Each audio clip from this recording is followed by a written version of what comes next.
The Tao of Self-Confidence, Episode 601. Welcome to the Tao of Self-Confidence, where I share stories of amazing women who have discovered their inner journey to self-confidence. Visit our website at thetaoofselfconfidence.com. Your inner journey to self-confidence awaits. Well, hello friend. Welcome to the Tao of Self-Confidence, where I share stories of amazing women who have discovered their inner journey to self-confidence. I'm your host today, Sheena Yap Chan, and today I have a phenomenal lady on the show today. She is the creator and host of the Dancepreneuing Studio podcast, and I'm really excited to have her on and share her story with us today on self-confidence. So without further ado, I'm going to introduce you to Annett Bone. Annett, how are you today? Maybe you can fill in a little bit more about yourself to our listeners.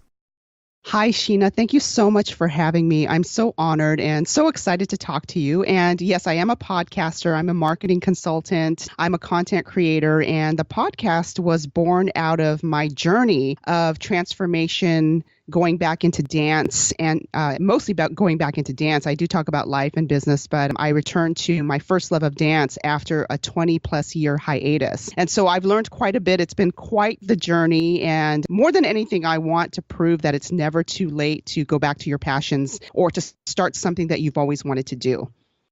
Thanks for sharing that. And that's great that, you, even though you were in a 20-year hiatus, you went back to it. And I think some people forget, just because you stop something doesn't mean you stop forever. Could be just for that time, but you can always go back to it. So thanks for sharing that. And Annett, what's your cultural background? I'm half Chamorro on my dad's side, and then my mother is Korean. So I'm half Chamorro and half Korean. Thanks for sharing that. And what would be your favorite self-confidence quote?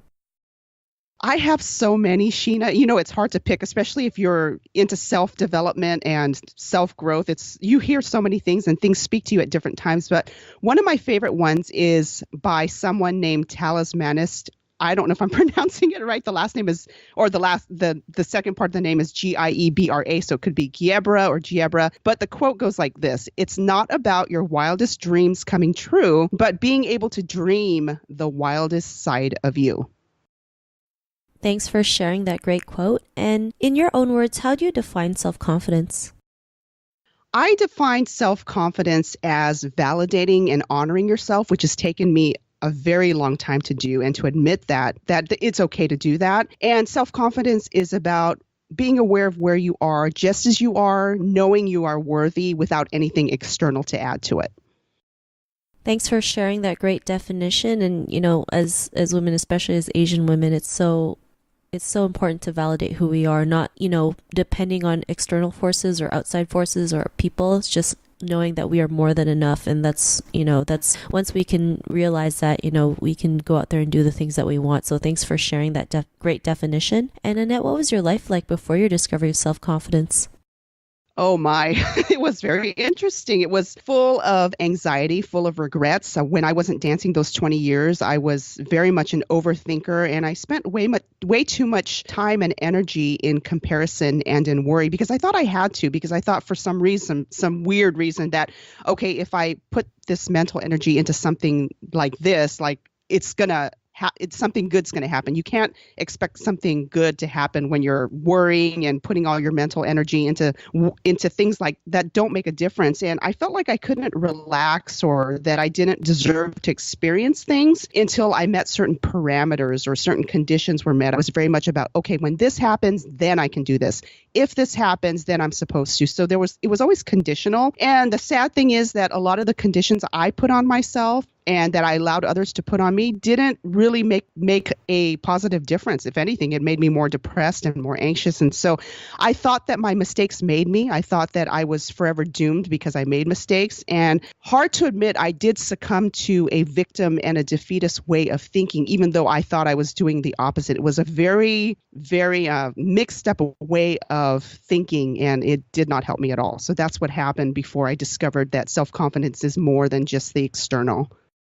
Thanks for sharing that. And I think that's something we've all gone through in our life, or especially the overthinking and the analysis paralysis, thinking that we have to get ready to, do the things that we want. It's like, I'll start a business once everything's in order, right? Or I'll start, my workout when, whatever event that you have, right? And not realizing like we can just start now and figure things out along the way. And, what was that point in your life when you realized that you were more than enough to go out there and, be the person that you are today? What was that aha moment?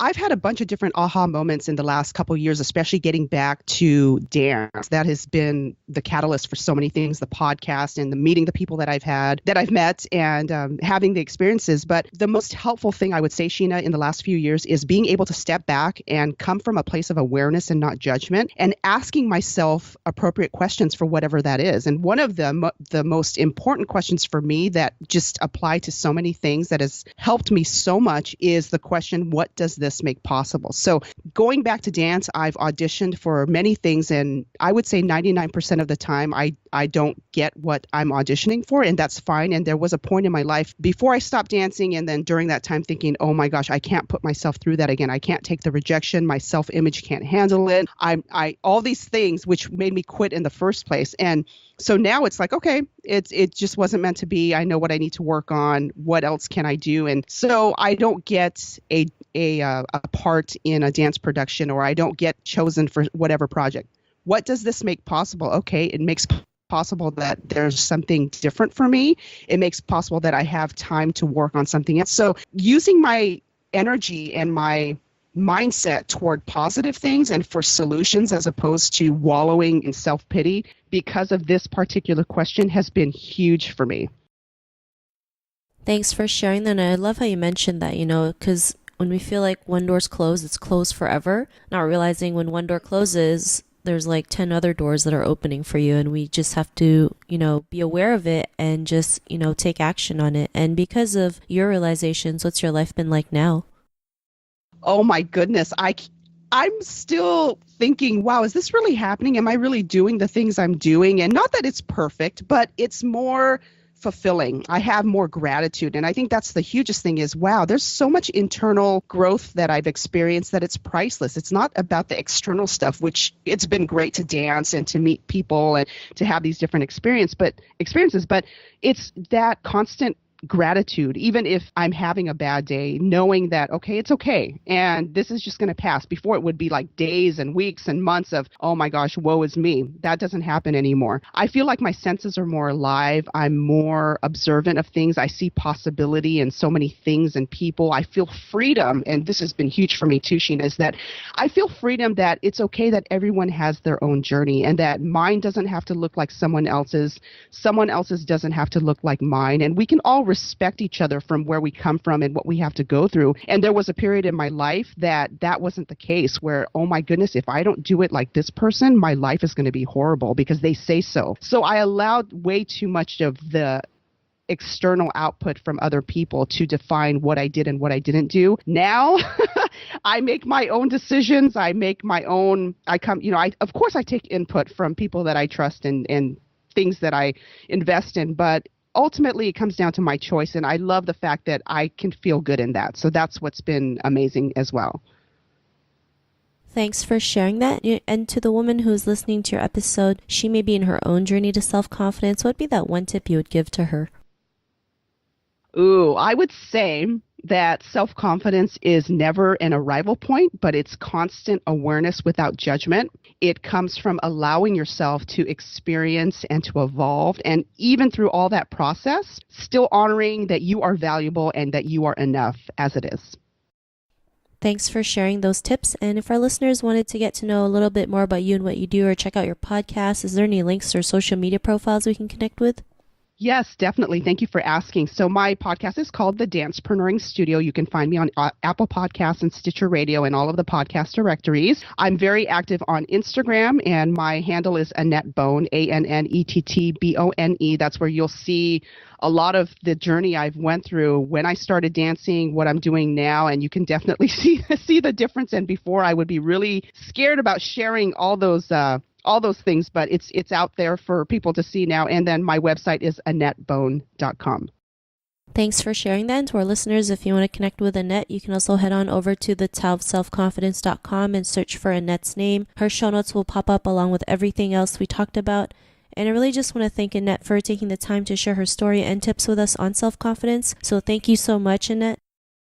Thank you, Sheena. It's been such a pleasure to connect with you. Not a problem. It was really great having you on the show. And to our listeners, be on the lookout for another new episode of another amazing woman's journey to self-confidence. And we'll talk to you soon. Bye for now. Thank you for tuning in to another amazing episode of the Tao of Self-Confidence. Get your free self-talk tape for building self-confidence by visiting our website at thetaoofselfconfidence.com. Your inner journey to self-confidence awaits.